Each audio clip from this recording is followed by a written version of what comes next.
लोकसभा में deputy speaker का पद लगातार 2 कार्यकालों से खाली है। इस पर कांग्रेस अध्यक्ष मल्लिकार्जुन खड़गे ने बड़ा सवाल उठाया है। खड़गे ने प्रधानमंत्री नरेंद्र मोदी को पत्र लिखकर तुरंत उपाध्यक्ष पद के चुनाव कराने की मांग की है।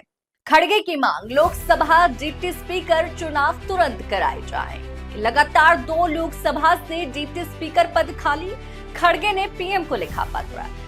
खड़गे का आरोप, सरकार डिप्टी स्पीकर चुनाव से बच रही है। खड़गे बोले, लोकतंत्र को कमजोर कर रही है सरकार, डिप्टी स्पीकर चुनाव कराए जाए। नमस्कार, मैं साक्षी और आप देख रहे हैं मॉडर्न ईस्ट मीडिया नेटवर्क।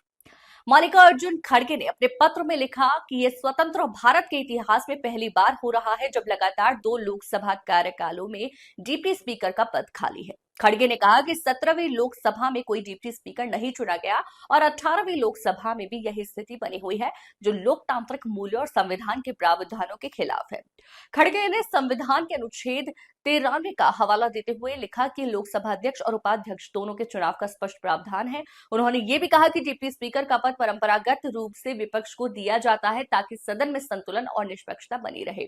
उन्होंने 16वीं लोकसभा का उदाहरण देते हुए बताया कि उस समय एनडीए गठबंधन के सहयोगी अन्नाद्रमुक के थम्बीदुरई डिप्टी स्पीकर थे, लेकिन 17वीं और 18वीं लोकसभा में इस पद को जानबूझकर खाली रखा गया है।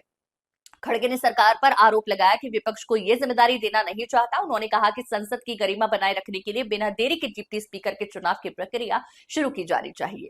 केंद्र सरकार क्यों नहीं करा रही चुनाव? बताया जा रहा है कि 17वीं लोकसभा में बीजेपी के पास पूर्ण बहुमत था, इसलिए विपक्ष को यह पद देना सरकार की प्राथमिकता नहीं रही। 18वीं लोकसभा में भी एनडीए के पास स्पष्ट बहुमत है, बावजूद इसके सरकार ने विपक्ष की मांग को अब तक नहीं माना है। दरअसल स्पीकर पद के लिए विपक्ष ने एनडीए को समर्थन देने के बदले डिप्टी स्पीकर का पद मांगा था, लेकिन सहमति नहीं बन पाई।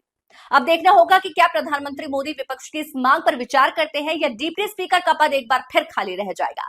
विपक्ष इस मुद्दे को लगातार संसद में उठाने की तैयारी में है।